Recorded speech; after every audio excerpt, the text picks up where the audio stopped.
Comrade Chairperson of the party, Comrade Chairman, Comrade Officers, Comrade former party leader and mentor, guru, sage, and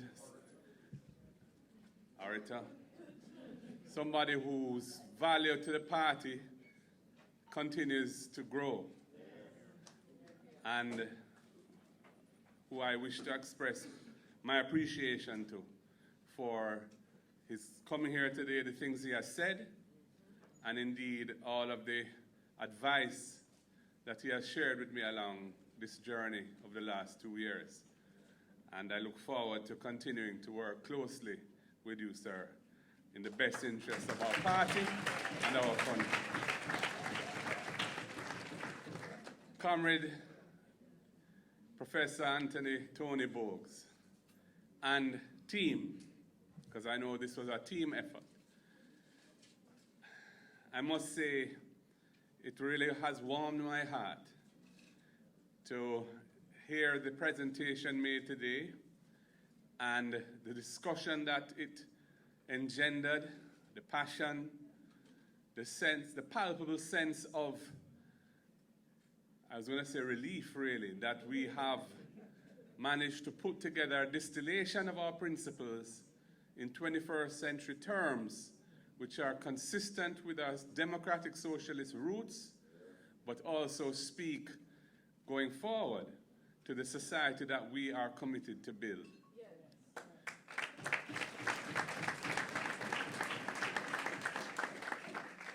It will make our task not only easier, but much more worthwhile when we have a clear set of principles and ideas against which we can determine our policies and programs, but also, as has been suggested, against which we can be judged and assessed and held accountable, which is very important, because what we do not want to do is overpromise and underdeliver. And accountability and systems of accountability are very important in ensuring that the risk of that is minimized. So, Tony, you didn't mention to me before about the conversation with Michael, but I should have guessed it because you didn't give me a lot of resistance when I asked you to take on this mammoth task. But I think you've enjoyed it. I think it has been rewarding, and certainly the output has been well received by the National Executive Council of the People's National Party. So next steps, I think, are just to distill it into formats which are accessible, which are marketable internally to our audience within, which is the people here and the persons who put us here, and externally, the wider society. You know, there are others looking on who have been mindful of the fact that we embarked on this process some time ago, and they will want to see the outcome and the product of it. And I'm confident that what we've done is something that we can stand behind and fully commit ourselves to, and feel proud that we are the standard bearers of these philosophical positions in the 21st century to give Jamaica a chance at becoming the society which empowers all its people, which delivers on social justice, is fully committed to equality and principles of democratic participatory governance. That is what we are about. And these ideas, as expressed in this document, give us a new, fresh way to articulate that for the benefit of all Jamaicans.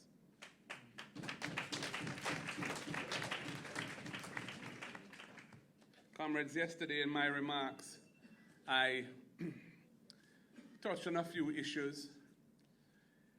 One of them, which I didn't touch on but was raised by Comrade Patterson, is to do with constitutional reform.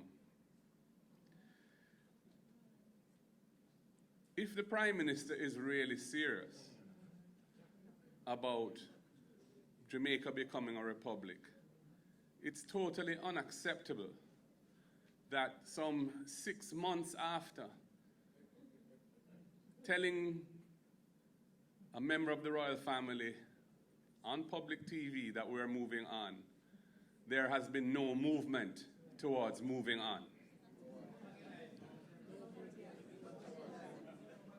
It is not the case that we don't know where we're going and that the ideas have not been fleshed out. The ideas as to how we are going to achieve this, certainly in the short term, have been fully ventilated in a process that took 2 decades and which led to consensus around how it should be done.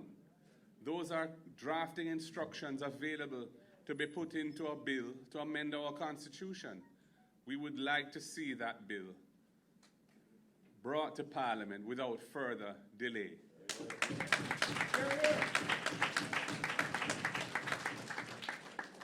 And as has been said, as we are moving to having our own Jamaican as our head of state, we must also have our own final court of our making. The CCJ, the Caribbean Court of Justice, is of our making. We were integrally involved in its design. We have financed our portion of it. We borrowed money through the Caribbean Development Bank to fund our portion of the trust fund that ensures that the court is protected and shielded from political interference because it is adequately funded. It does not depend on any budget of any government. We did all that. We paid back those loans.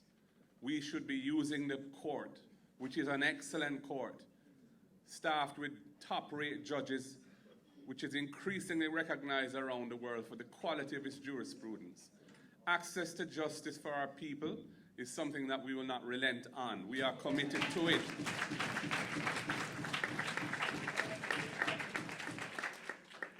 Comrades, in the budget debate, myself and Comrade Robinson spoke to the need for a proper program of relief to protect the most vulnerable in the country at this time. The country is going through a period of intense hardship. It has come out of 2 years of pandemic. The economy is still not back to where it was in 2019. When they talk about high levels of growth this year, I don't know if you should really describe getting back to where you were as growth. That is really recovery, and we're partway along, but we're not yet fully there yet.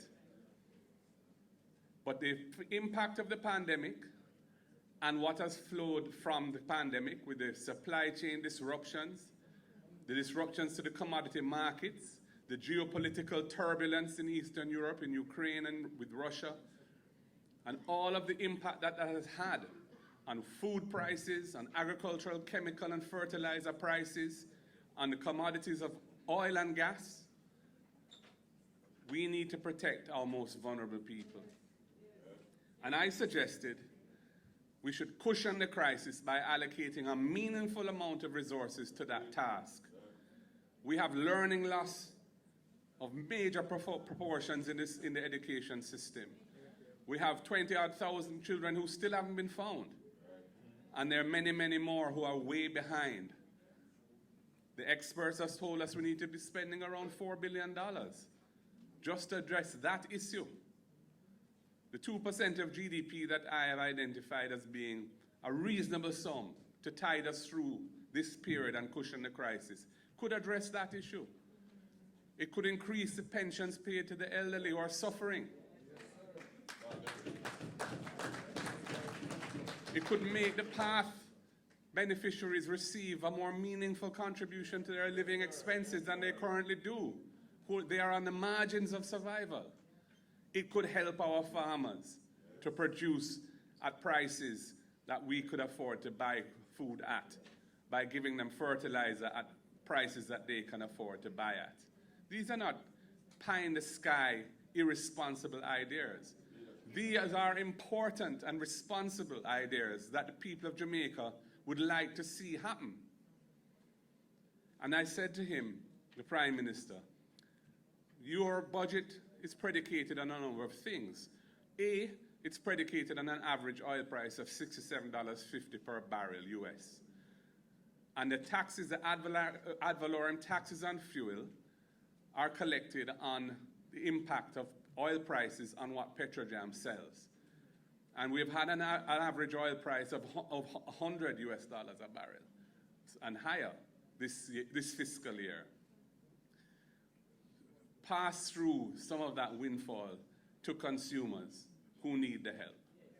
That could be part of cushioning the crisis. And although we are totally committed to a sustainable level of public debt, it was us who inherited the mess that the JLP left the country in 2012, with a debt to GDP ratio of 147% and an IMF agreement that was on the rocks because the Bruce Golding government and Andrew Holness, who followed him, did not deliver on their promises to the International Monetary Fund and put our name in the mud with the international financial community. We are the ones, under Portia Simpson Miller and Dr. Peter Phillips as finance minister, who built back the reputation of the country, got us back into our program and delivered on every aspect of that program, so that by the time we demitted office in 2016, March, the debt had come down to 115% of GDP in just 4 years. And we had built a fiscal responsibility framework into the governance of the country by law to ensure that our future would be sustainable in relation to the public debt. So nobody should accuse us, and certainly not me, because I was instrumental in ensuring that those benchmarks were achieved on time. I put in a lot of work to deliver the legislative deliverables that were part and parcel, in fact, the major part of what the IMF agreement required. So nobody should say, when I say spend 2% of GDP in this fiscal year on supporting people who need help, that we're running with it, or we're being careless or irresponsible. To the contrary, it's an investment in the future. It's an investment in the tourism industry. It's an investment in the economy. Because if the social fabric unravels, the lasting impact could be more severe. But so far, it has fallen on deaf ears. The budget predicates the debt, the public debt, to be in the 80-something, high 80%, coming down from 97% in one fiscal year. I said, slow that down by 2% and use those resources to cushion the crisis. We have been ignored. But comrades, I'm not letting go of this, because it's part of what differentiates us from the Jamaica Labour Party. We believe, both sides believe, I think, in ensuring that our fiscal accounts are properly managed, that our public debt is kept on a trajectory towards fiscal sustainability. They can't teach us anything about that. We're the ones who gave them those lessons when we were last in government. But the reality is that this year is a special year, a year of hardship, a year of intense price increases, a year when interest rates are being raised by the Bank of Jamaica, and those are now starting to flow through, and the productive sector and the commercial sector are going to start to feel that. And that in and of itself will impact prices as well. So the people who live on the margins of this society, the sufferers, the inner city and rural poor, the unemployed, the pensioners, they need help. And the government has a responsibility to the people to do what is necessary in this time. Cushion the crisis. And in doing so, I don't know what's going on with the mic. And in doing so, do not do anything which would jeopardize the overall economic program of debt reduction to which we are all committed. Comrades, social transformation is what Jamaica needs. I'm coming from a funeral in Clarendon, and I want to thank those who attended with me. it became quite a political funeral. There were lots of ministers of government on the platform and so on. But it was a remarkable occasion because of what caused it to happen, where a young mother, an upstanding member of her community, a student at Distinction College, and her 4 children were all murdered, brutally murdered by a relative. And it reinforces the reality that we have deep problems in this country with how we manage conflict, how we manage the perception of disrespect, the self-esteem issues and identity issues that give rise to some of the propensity towards violent solutions. Social transformation is a powerful and important tool to delivering on the great destiny of our country. We have to deliver on that. We have to deliver on the transformation of education. It started under Comrade Patterson's government. Unfortunately, we didn't get the chance to complete it, but it needs to be intensified. And early childhood development from the womb coming up, parenting, values and attitudes around how people live in family life and how they live in their community and how children are treated. All of these things are fundamental. If we can solve that, we're well on our way. So much of the problems in the country flow from what is not being done right in the early stages. It is the best investment Jamaica can make in our young people. And when I speak of young people, I just want to say publicly that our party has been achieving some important milestones in recent months. And you know, our affiliates are a critical part of who we are and our effectiveness. We have a women's movement, and I want to say how pleased I am with the leadership that's being demonstrated by Comrade Patricia Duncan Sutherland there. We're feeling the impact of the women's movement. And I also want to pay homage to all of the leaders who came before her, on whose shoulders she is standing. Beverly, who is there, Jennifer, and of course, others who are not with us. But the youth organization, the PNPYO, we were having some difficulties in the youth organization. And I am pleased that the Unity Committee, which I set up, headed by Maxine Henry Wilson, Comrade Maxine, ably supported by others in this room. One of its achievements is it helped the YO to sort out their issues. And we now have a new executive, a new officer corps, and a new president of the PNPYO, Senator Gabriel Amara. Who goes there?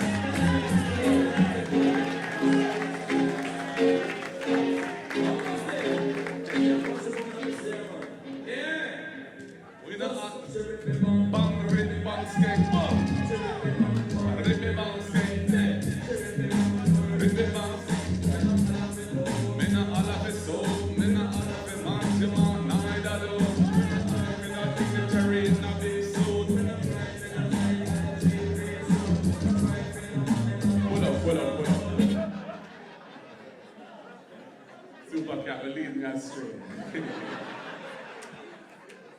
Big up Supercat. The PNPYO has an important role to play. The People's National Party must be the party that young people see as the platform for the future. We need to be relatable, we need to be responsive, we need to be relevant to what young people need to see in their leaders and in organizations committed to leading the country forward. I feel pleased that the YO has reached where it has. I look forward to the work that will be done. And what I would say is to the YO, look at this document that came to the NEC today. Look at it through a youth lens. And we need to build out our youth agenda. I want to see the People's National Party putting forward ideas and programs that the young people of this country will embrace and that will bring them back to us. We once had them, and we need them back. Comrade Angela, when I asked you to be the spokesperson for Labour and Social Security, it was a strategic move. The other affiliate that we have, which was founded by our first president, Norman Washington Mandela, is the National Workers Union. And as has been said, employment relations in the country and the economy have shifted significantly over the last few decades. But the workers of this country need proper representation. We want to support the union. We want to see the union strive. And I know that you have a good relationship with them. And I will support you in your efforts to help build the union and build the relationship between our unions and other unions so that we have a very progressive and relevant employment policy, industrial policy for the workers of this country. Everything we do is strategic. Everything we do is towards achieving our goals. We cannot deliver for the Jamaican people unless we are embraced by them and given the responsibility of running the country. So everything we do is with a view to ensuring we get to that point, and that when we get there, what we do is the right thing for the country. So comrades, we're on a great journey. It is a journey that was initiated by great men and women. And you know, Jamaica is 60 years old. Our party is a little older than that. But it is a movement of liberation of the people of Jamaica. It is that which was bequeathed to us from the struggle of our people over the centuries, forged out of slavery and colonialism through the 1938 reaction to a system of oppression. And it is there for all of us, left to us by those who went before. Comrades, it is an honor and a pleasure to lead this movement. I seek your support. Let us move forward together. The word is love. Power to the people. Power to the people. One love, comrades.